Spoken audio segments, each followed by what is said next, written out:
Before we begin, do you have a theory about this case or a story of your own? Leave a message on our socials. Our handles are all just Nightwatch Files without the space, or head over to nightwatchfiles.com to find them all in one place. Your insights might be featured in a future episode. I'm Harper Finley, and this is Nightwatch Files. Emporia, Virginia, Monday, June 26, 1995. At approximately 1:30 in the afternoon, a Volkswagen Vanagon was traveling west along U.S. Route 58, just outside the small city of Emporia in Greensville County. The road was clear, visibility was good, conditions were dry. Without warning, the van drifted off the asphalt, left the shoulder, and collided with a pair of trees at the edge of the tree line. The damage was catastrophic. No other vehicles were involved. There were no skid marks, no evidence of braking. Emergency services responded to the crash site within minutes. The driver and sole passenger were both declared dead at the scene. Neither had been wearing a seatbelt. The driver was identified through paperwork found on his body. He was 21-year-old Michael Hager, a student from South Carolina. He'd been visiting his girlfriend in Virginia and was reportedly on his way home to see his mother. The passenger had no identification, no wallet, no luggage. His face had suffered significant trauma, bad enough that police made the decision not to release mortuary photographs to the public. With no fingerprints on record and no missing persons report that matched his description, the passenger was classified as a John Doe. He was young. He wore a tie-dyed Grateful Dead t-shirt. With him was a torn handwritten note that read, "Sorry we had to go, see you around, call me, Caroline T. and Caroline O." Speculation quickly followed. Some believed he was a hitchhiker. Others said he and Michael Hager may have bonded over their shared love of music. He became known only by a nickname given to him by the public, Grateful Doe.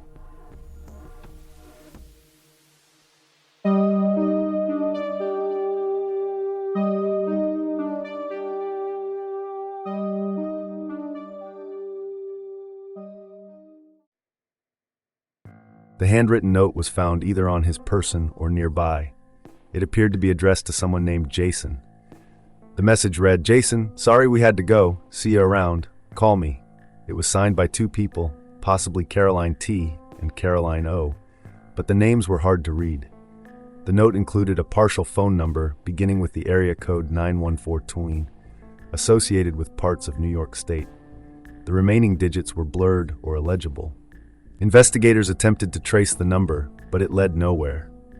The women or girls who wrote the note were never identified. In the hours and days that followed, the Virginia State Police worked to piece together what had happened. Toxicology testing later confirmed that neither occupant had alcohol or drugs in their system. There was no evidence that Hager had attempted to brake before impact. Investigators theorized that he may have fallen asleep at the wheel. It was late June, and the temperature had reached into the high 80s. The van had no air conditioning. Fatigue and heat may have been a factor.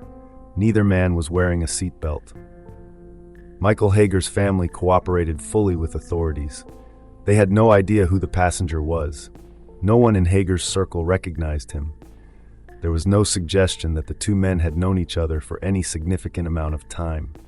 It was assumed the passenger had been picked up along the road, possibly at or near the Grateful Dead concerts that weekend.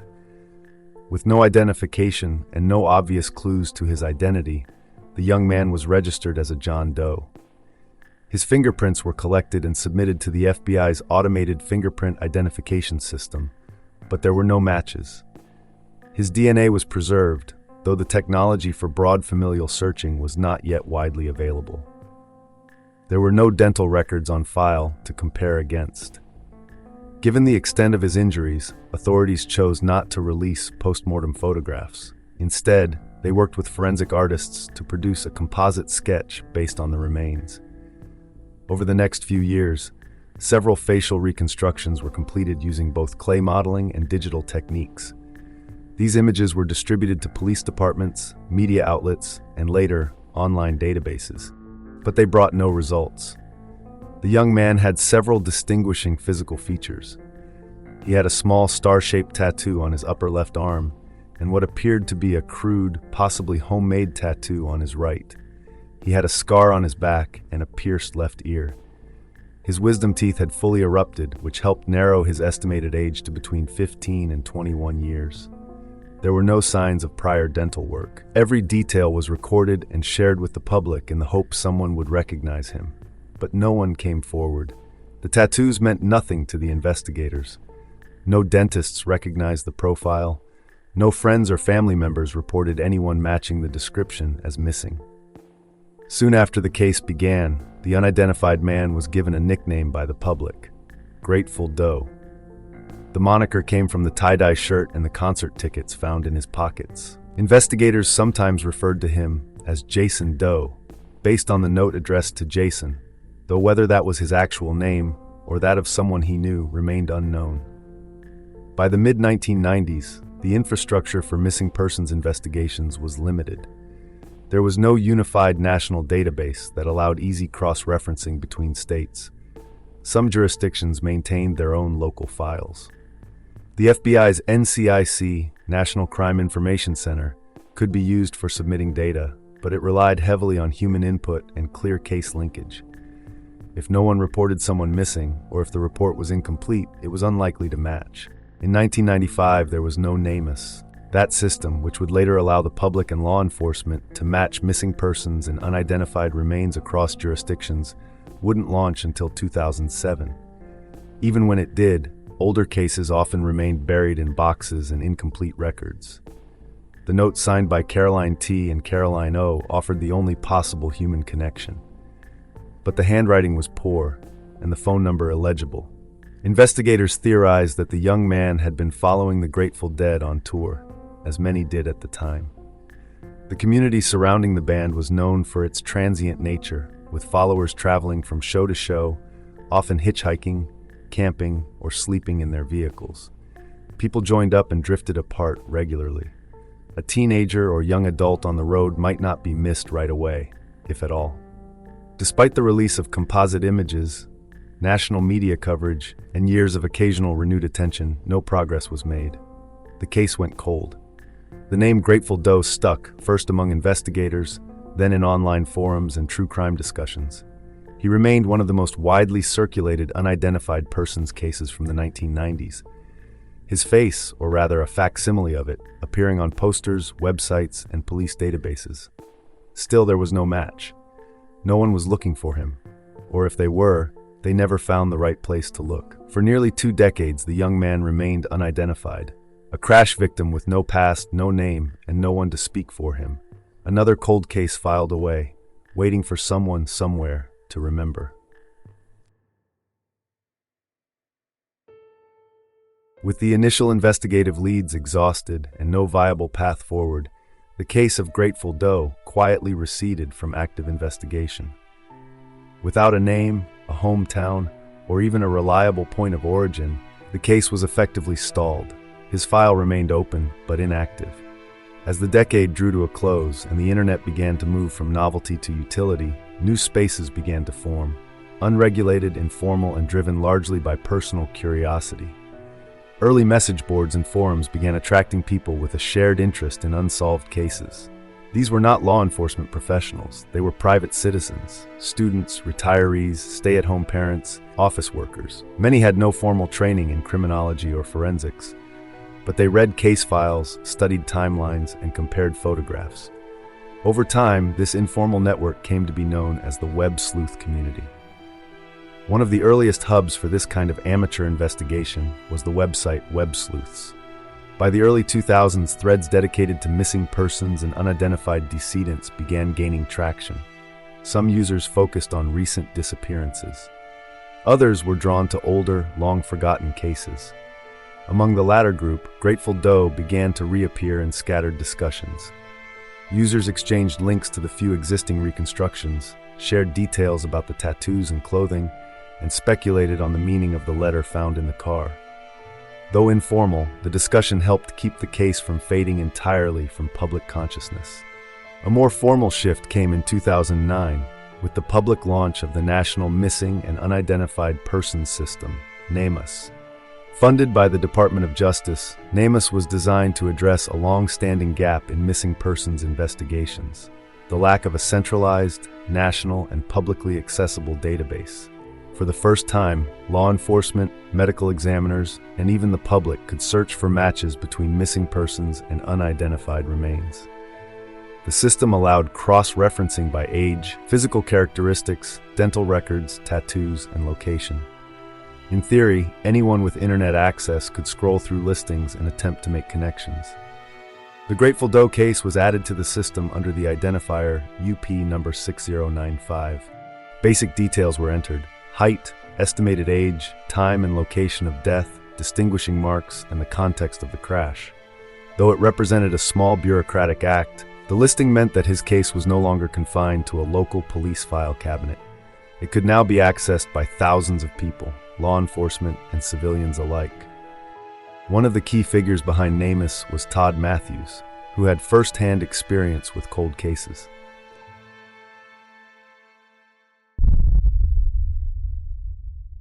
Quick break. Ads keep the show running, but if you want to skip them, the ad-free version's on Patreon for just $3 a month. Links in the show notes. And we're back. Thanks for sticking through that. Let's get back to it. In May of 1968, Wilbur Riddle was working his usual shift in Scott County, Kentucky. He was employed by a local salvage company and often picked through discarded goods along the side of the highway, hoping to find items that could be reused or sold for scrap. On the morning of May 17th, he was walking beside US Route 25, just outside of Georgetown. While scanning the shoulder, Wilbur spotted a green canvas bag lying near the edge of the road. It was the kind used to store camping gear. Curious, he went over and gave it a nudge with his foot. It didn't move the way he expected. The bag felt too solid, too heavy, and something about the way it slumped suggested that whatever was inside wasn't just gear. Wilbur opened the flap. Inside, wrapped in heavy plastic sheeting, was the partially decomposed body of a young woman. He stepped back and contacted authorities. Police arrived quickly. The site was cordoned off. The green bag, canvas, and military style had been sealed with a rope. Inside was a young white female, estimated to be in her late teens or early 20s. Her hair was reddish-brown, shoulder length. Her eyes had been green. She stood about 5 feet 1 inch tall and weighed roughly 110 to 115 pounds. The woman's clothing consisted of blue underwear, a short blue sweater, and a matching skirt. Her body showed signs of decomposition, but not enough to hide certain features. Her toenails had been painted. Her teeth were well maintained. There were no obvious signs of what had killed her. A forensic examination concluded that she had likely died between 6 and 8 months earlier. She had not been buried or dumped in a wooded area. Her remains had been left exposed to the elements, just off a rural highway. With no wallet, no ID, and no way to trace her origins, investigators were left with little to work with. Missing persons reports from the region were checked, but none matched the description. Locals dubbed her the Tent Girl, based on the type of canvas bag her body had been found in. The name stuck. She was buried 3 years later, in 1971, at the Georgetown Cemetery. Her grave was marked with a small headstone, bearing the only information authorities could confirm. Tent Girl, found May 17, 1968, on US Highway 25 North, died about April 26, May 3, 1968, age about 16-19 years. For decades, that was all anyone knew. As time passed, the case remained open but inactive. Police had no suspects, no fresh leads. No one had come forward to claim the body or report a missing daughter, sister, or friend matching her description. Then, in the late 1980s, a young man named Todd Matthews began asking questions. Todd had grown up in the area. In 1987, at age 17, he married Lori Riddle, the daughter of Wilbur Riddle, the man who discovered the Tent Girl nearly 2 decades earlier. Todd had heard the story many times from his father-in-law. A girl found dead on the side of the road, wrapped in plastic, placed in a canvas bag. No name, no justice. The story stayed with him. Over the next 10 years, Todd became quietly obsessed with finding out who the Tent Girl had been. He had no background in police work. He wasn't a journalist or detective. He worked nights at a factory and spent his free time combing through newspaper archives, making notes, and calling around for information. By the mid-1990s, as home internet use spread across the country, Todd began turning to the early web. He launched a simple website that laid out everything he knew about the Tent Girl case. The clothing, the location, the forensic profile, the timeline. At the time, websites dedicated to cold cases were rare. He kept the page updated.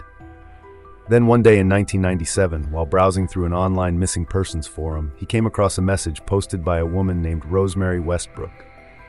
Rosemary was looking for her older sister, Barbara Ann Hackman Taylor. Barbara had gone missing in late 1967 from Lexington, Kentucky, roughly an hour's drive from where the tent girl had been found.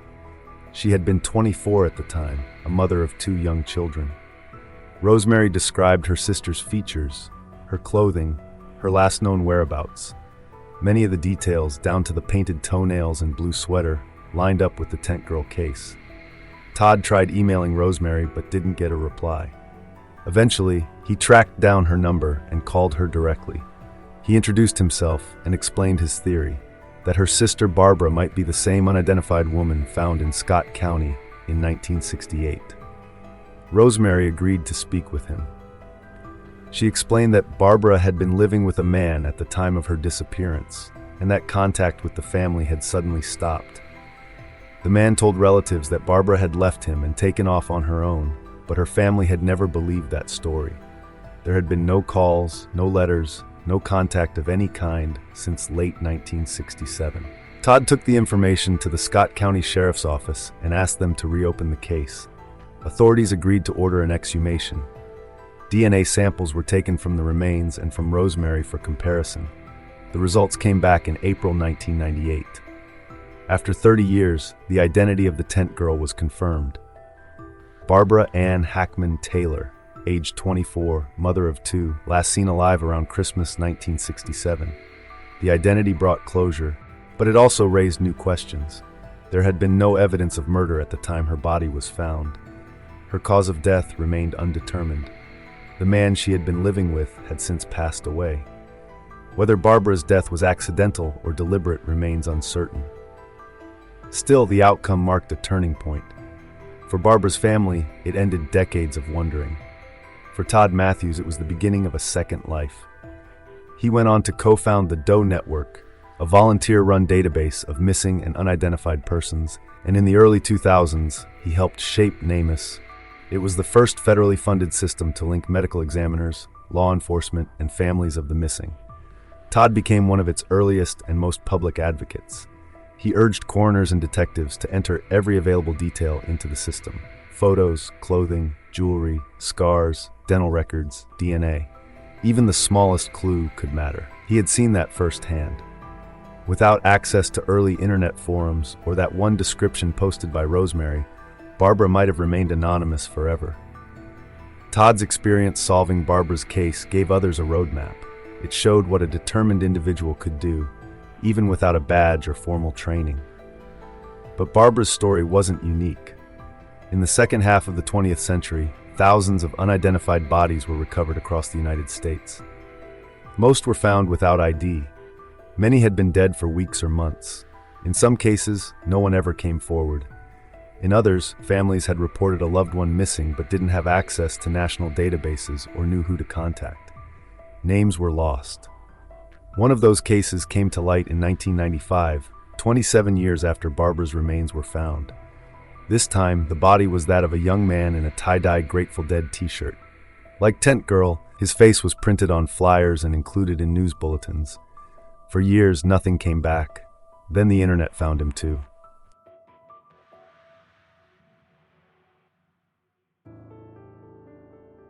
Matthews described Nameless as a virtual morgue, a place where the dead could wait, digitally cataloged, until someone came looking. It was a stark description, but apt. Each entry represented a life interrupted, a person without a name. Matthews often pointed to the value of allowing the public limited access to the database. While professionals had deeper tools and data, the public-facing side gave ordinary people a chance to recognize someone they had once known: a neighbor, a classmate, a missing family member. The presence of Grateful Doe in Nameless, coupled with the attention the case continued to receive from online communities, kept a small but steady light on the case. Still, there were limitations. The facial trauma he had sustained in the crash made identification by sketch difficult. The earliest reconstructions, while well-intentioned, were basic and two-dimensional. They failed to capture the nuances of a real face. Recognizing this, authorities approached the National Center for Missing and Exploited Children, and in 2012, they produced a new, more advanced 3D facial reconstruction. Unlike previous attempts to recreate his likeness, the 2012 image marked a shift, both in how the unidentified man was perceived and in how his case was engaged with by the public. The new composite of the unidentified young man did not rely solely on anatomical approximations or forensic skull mapping. Instead, actual morgue photographs were studied, graphic and difficult images, and re-rendered the man's face with attention to softness, symmetry, and emotional presence. The goal was not just to produce a scientifically plausible face, but to show what the person looked like when they were alive. The result was striking. Gone were the blank, lifeless models that had circulated in the early years of the investigation, the cold, generic depictions that lacked humanity.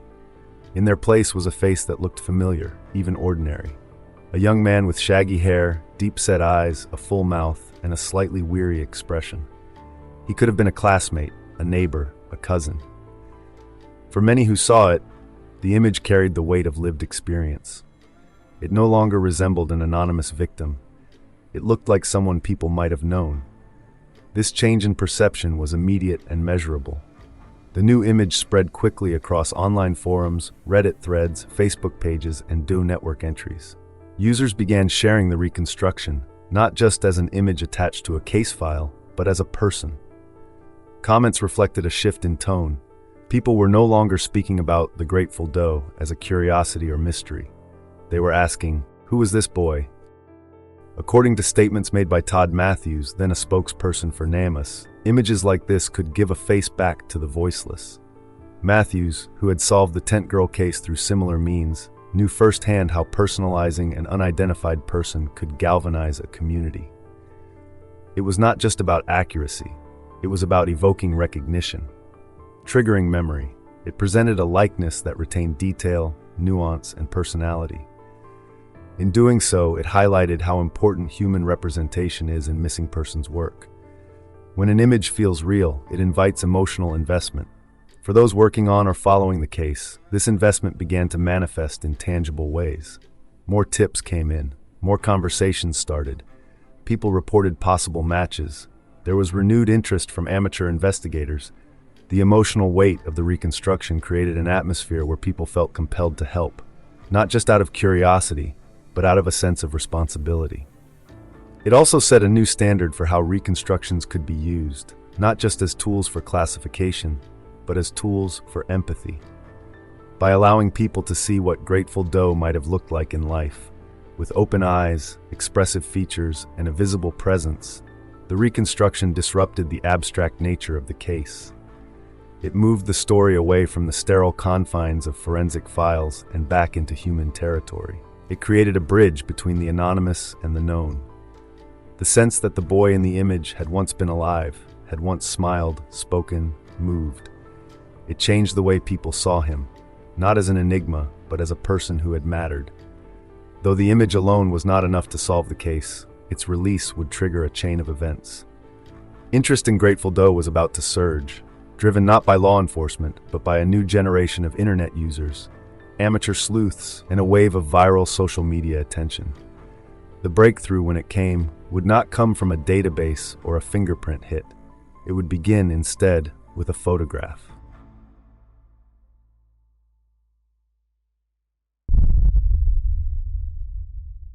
Quick break.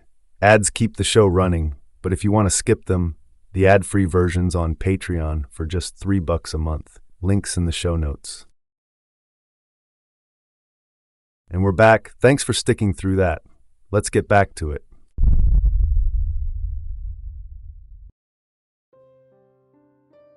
By 2014, nearly 20 years had passed since the fatal collision in Virginia. The case had been entered into NamUs in 2009, but outside of the dedicated communities that tracked missing and unidentified persons, interest in the case had waned. The early momentum had slowed. The file sat idle. Thousands of miles away in Queensland, Australia, a woman named Layla Betts had followed the Grateful Doe case for years. From her teenage years, Layla had developed an enduring interest in unsolved cases, particularly those involving unidentified individuals. The idea that someone could die without a name and remain that way for decades struck her as deeply unjust. The Grateful Doe stood out to her, not just because of the tragic circumstances of the accident, but because of the personal artifacts he left behind.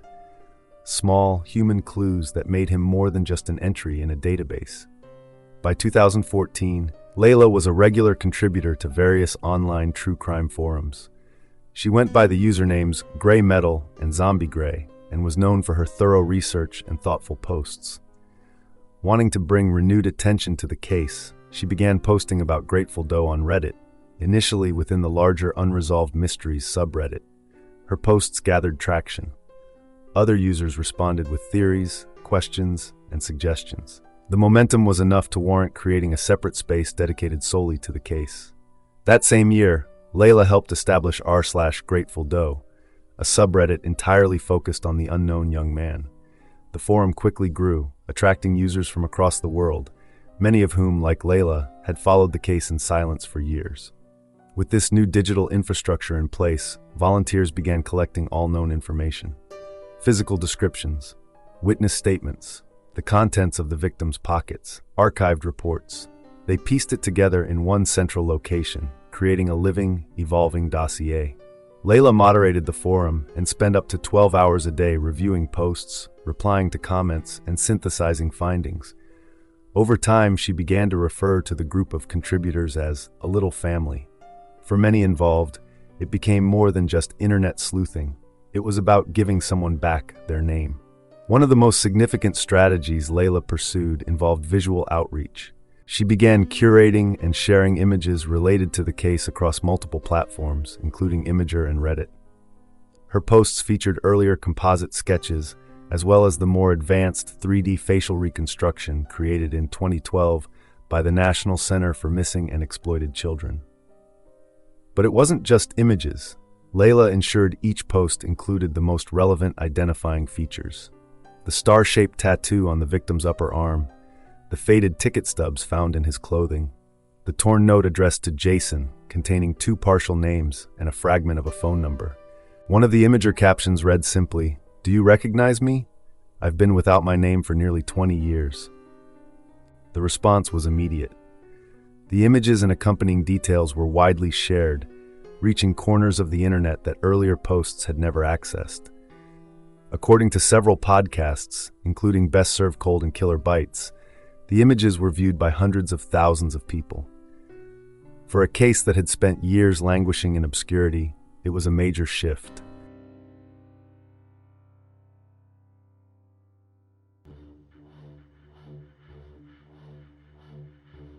Among those who saw the post was a man living in the United States. The facial reconstruction triggered something. He believed he knew the young man in the image. He contacted Layla directly via Reddit, sending her a private message. His message was brief but serious. He said he had once lived with a young man who looked almost identical to the reconstructions being circulated.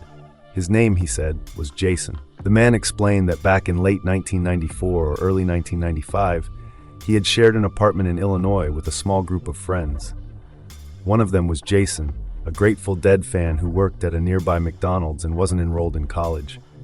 Jason had left the apartment suddenly in early 1995, saying he wanted to follow the band. After that, he had disappeared. At first, Layla was skeptical. She had received false leads before. Her first reply was cautious. "Are you yanking my chain?" But the man was patient. They spoke for around 8 hours that day, trading memories and piecing together timelines. The more they spoke, the clearer it became that the man's story was credible. The man, later identified only as Steve, had spoken to another former roommate, Isaac Hensley, about the photos. Isaac agreed that the reconstructions looked strikingly similar to the Jason they had once known. Encouraged by the connection, both men provided what information they could.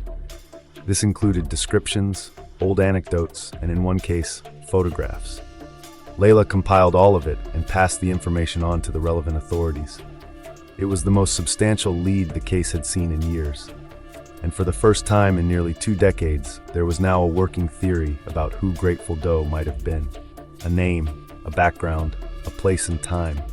All of it sparked not by police work or official inquiry, but by a community of online volunteers and one woman's refusal to let the case go cold.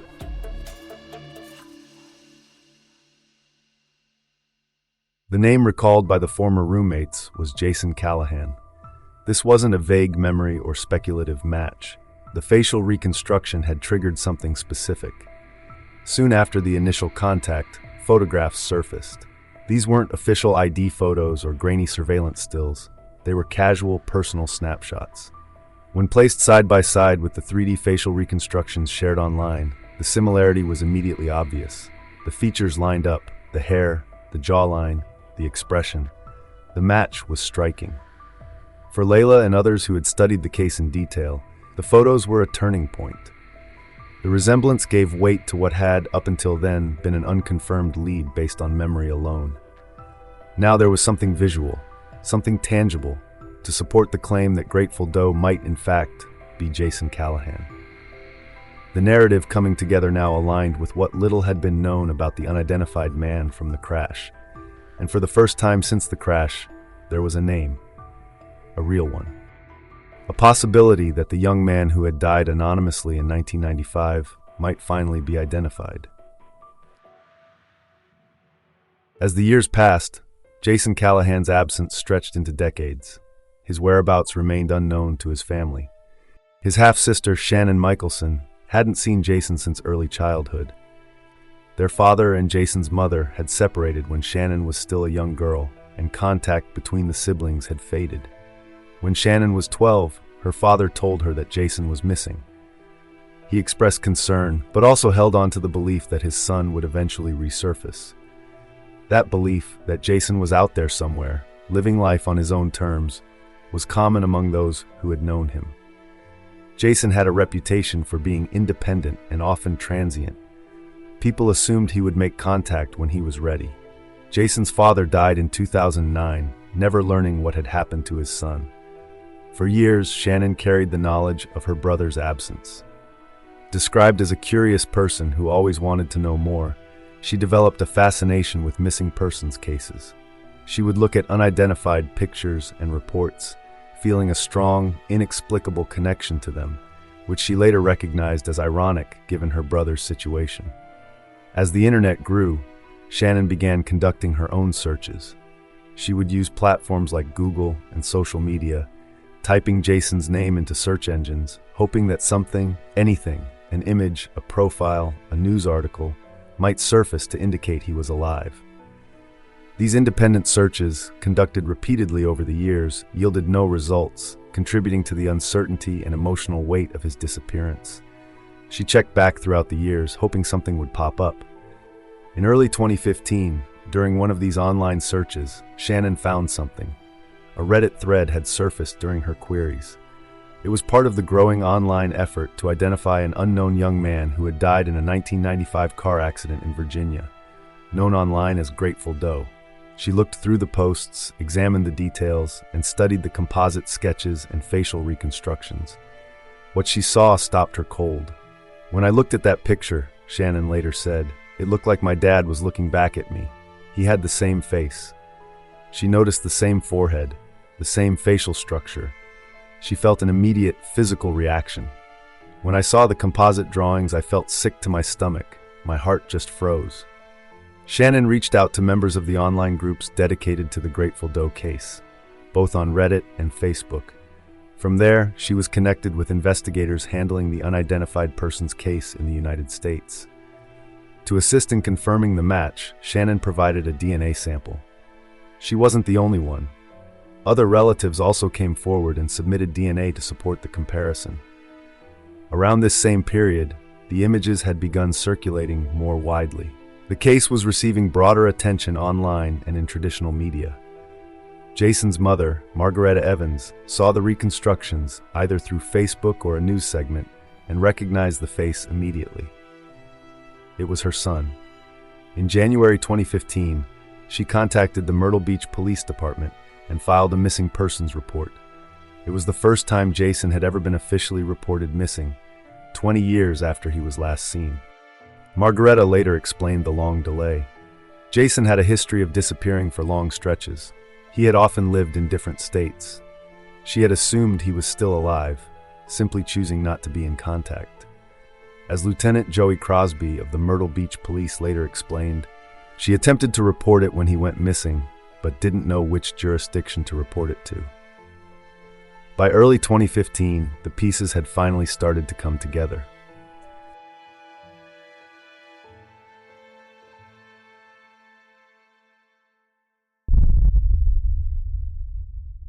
Quick break.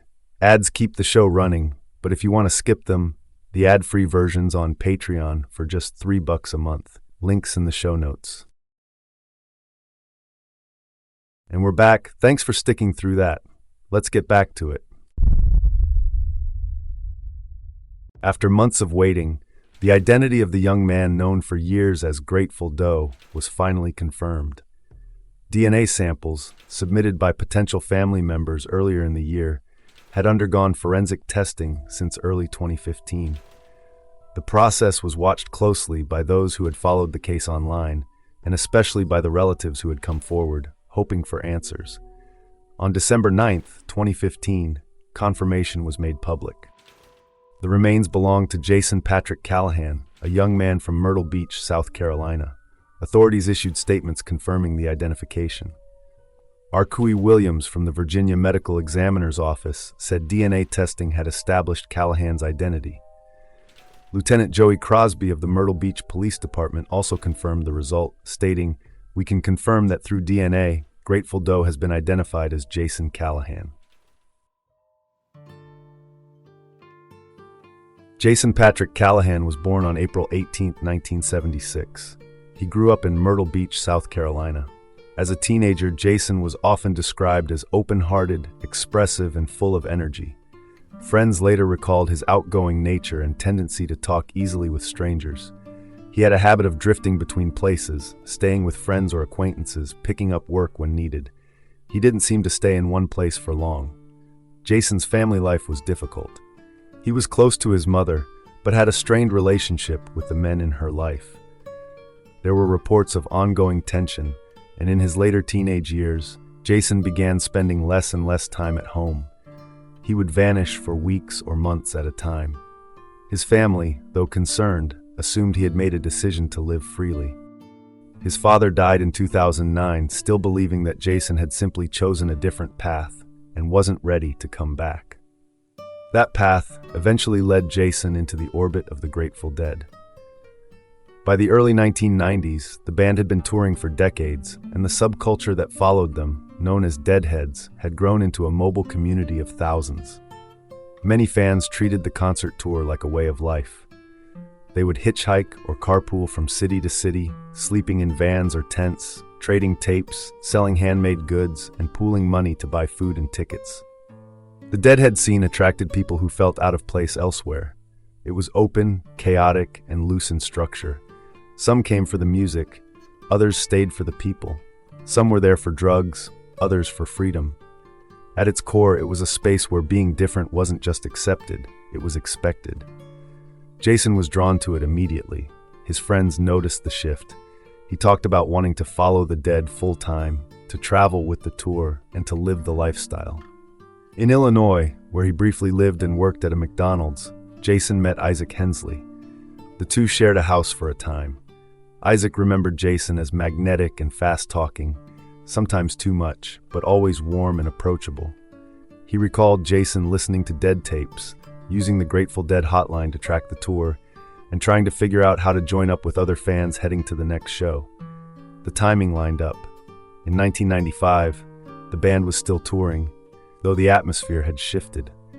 The massive commercial success of their 1987 album, In the Dark, and the radio hit Touch of Grey had brought in a wave of younger fans. Some longtime Deadheads saw this new crowd, sometimes called Touchheads or In the Darkers, as disruptive.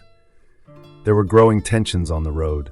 That summer, things reached a breaking point at Deer Creek Music Center in Indiana, where a group of fans without tickets stormed a fence and caused a riot, leading to the cancellation of the next night's show.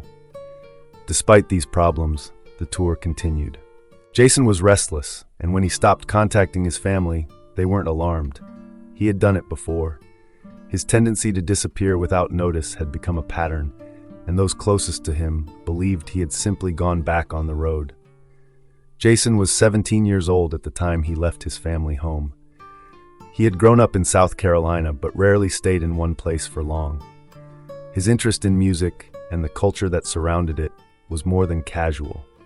He was described as sociable, friendly, and curious, someone who could strike up a conversation with strangers and leave an impression, the kind of person who gravitated toward the margins. For some, the lifestyle was temporary, a summer, maybe two. For others, it became a way of life. The Grateful Dead had been touring since the mid-1960s. Their Deadhead fan base formed an enduring subculture around the music. It was informal but tightly knit. People came from all over the country to attend shows, often traveling thousands of miles. The concerts themselves weren't standard performances. The band was known for extended improvisational sets, psychedelic visuals, and a rejection of predictable structure. Songs could last 10 minutes or more. Set lists changed nightly. For devoted fans, that unpredictability was part of the appeal. Each concert was unique, something to be experienced in real time. No two nights were the same.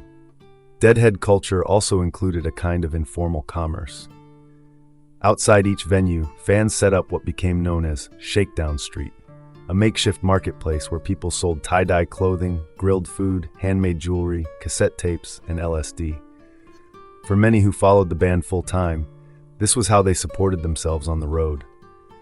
The environment was often compared to a traveling city, complete with its own rules, hierarchies, and unwritten codes of conduct. It could be chaotic and unpredictable, but it also fostered a sense of inclusion. There was little distinction between strangers and friends. People shared what they had and helped each other along the way. By June of 1995, the Grateful Dead were nearing the end of what would be their final tour with Jerry Garcia. The band was scheduled to play 2 nights at the Robert F. Kennedy Memorial Stadium in Washington, D.C. on June 24th and 25th. Jason had tickets for both shows. He was 19 years old. The tickets were traced back to a Pennsylvania reseller, but there was no name attached to the purchase. It's believed Jason traveled to D.C. from Illinois, possibly stopping at his mother's house in South Carolina on the way.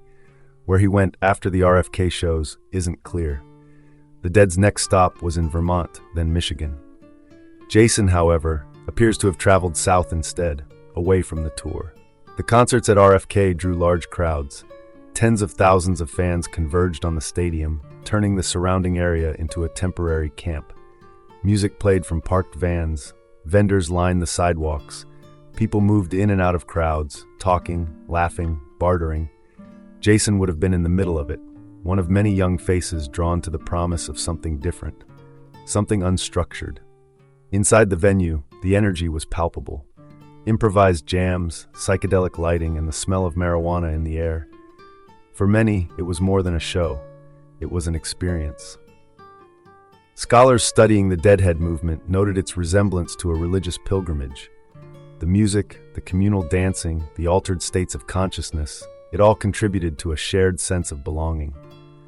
Bob Dylan, who had toured with the Grateful Dead in the 1980s, once remarked, "The audience is part of the band. They might as well be on stage." That sentiment captured the ethos of the scene. The fans were participants, not just spectators. Jason, with his outgoing personality and fascination with the culture, fit the profile of someone fully immersed in that world. The note later found on his body, a short message signed by Caroline T. and Caroline O., suggested he had made connections on the road. Whether he met the Carolines at the RFK shows or elsewhere along the tour route remains unclear. But it indicated that he wasn't traveling entirely alone.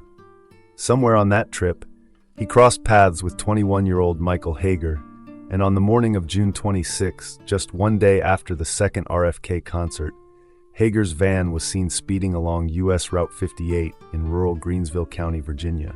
The road was lined with trees bordered by grass and brush. At some point, the van left the highway and collided with a tree at high speed. The crash killed both occupants instantly. Hager was from Myrtle Beach, South Carolina, not far from where Jason had grown up. It's unknown exactly how or where the two met, but the leading theory is that Jason was hitchhiking after the RFK shows and was picked up by Hager, who was also returning south. Jason's connection to the Deadhead scene wasn't just about music. For him, it was a place where he could live on his own terms, a way to move through the world without constraints, a world where no one asked too many questions and few expected you to stay. Jason Callahan had been on the road following a band, surrounded by people who shared his ideals and outlook. It was a world that operated on trust, movement, and shared experiences. For a young man looking to escape routine and convention, it offered something few places did: freedom. His life and his death were shaped by that decision to keep moving. By the time of the crash, the Grateful Dead were nearing the end. Just weeks later, frontman Jerry Garcia would be dead, and with him, the band's decades-long run. The tour stopped, the scene dissolved. For many, it was the close of something larger than music. But for Jason Patrick Callahan, that moment never came. He died still caught in the motion of it all, young, drifting, and immersed in the only life he had chosen. He never saw the end arrive, never knew how near it was. For him, it remained unfinished.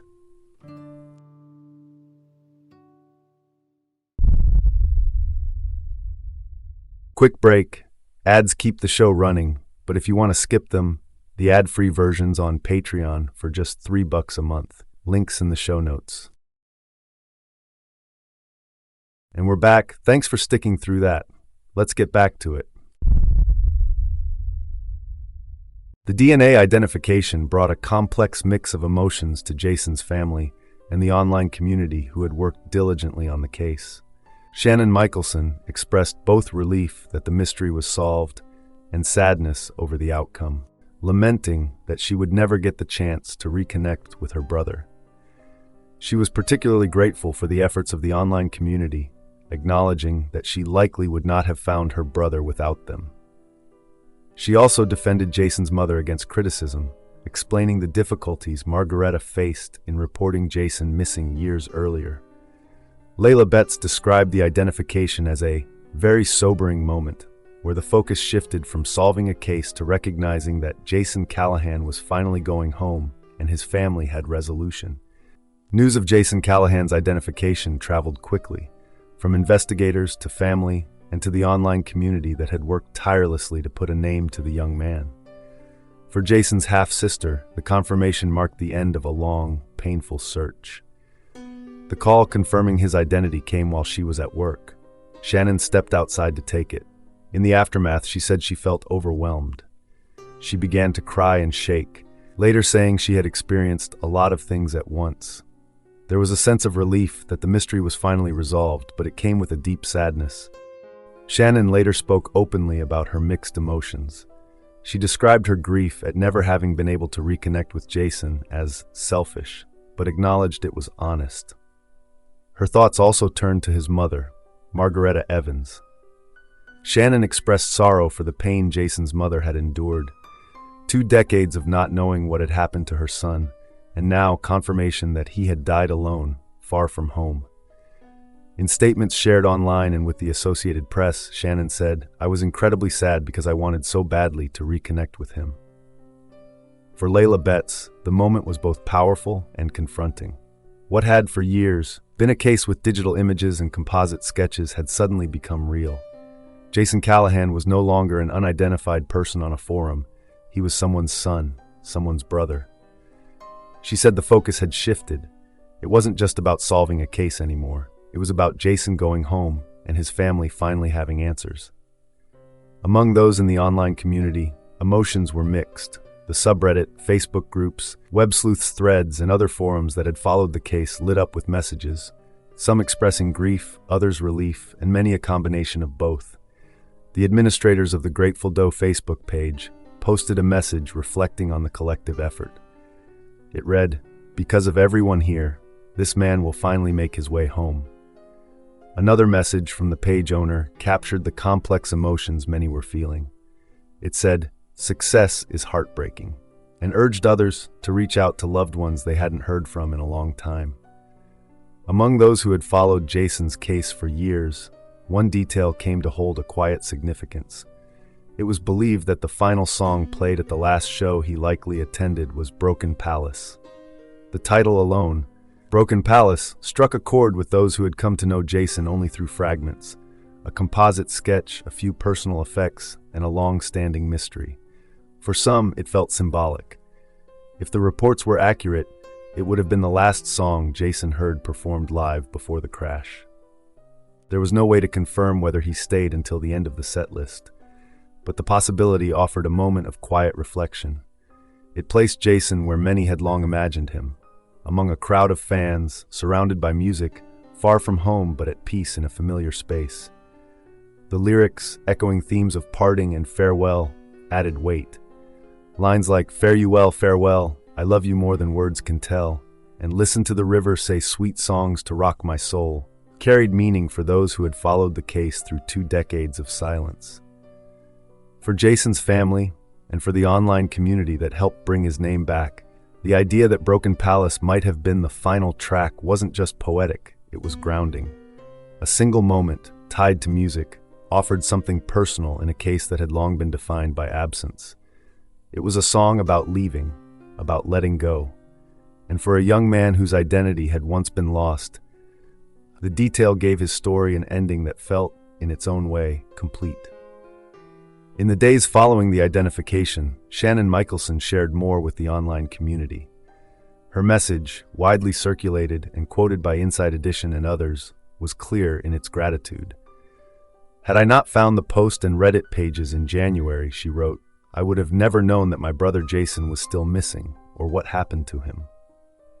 She went on to explain that, because of what she had seen online, she reached out, connected with Jason's mother, and submitted her DNA.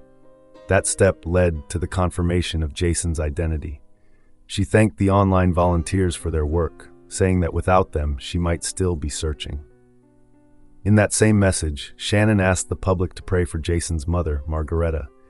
She said she was hurting more than anyone ever should, partly also due to the criticism that had occasionally been directed at her for not filing a missing person report earlier. Jason's case stood as a harsh reminder of how easy it can be for someone to slip through the cracks, but it also evidenced the growing role that dedicated online communities can play in identifying the unidentified. The r/Grateful Doe subreddit, instead of closing down, shifted its focus. Members began sharing and investigating other cases involving unidentified persons. Using the same techniques, archival research, composite comparisons, digital reconstructions, and outreach, they continued to assist with other unresolved cases. According to multiple sources, the group's efforts have contributed to solving several more identifications. It wasn't always immediate, and it wasn't always clear-cut, but the community's persistence and attention to detail had an effect. Each success was proof that these efforts, though informal and unpaid, could produce real outcomes.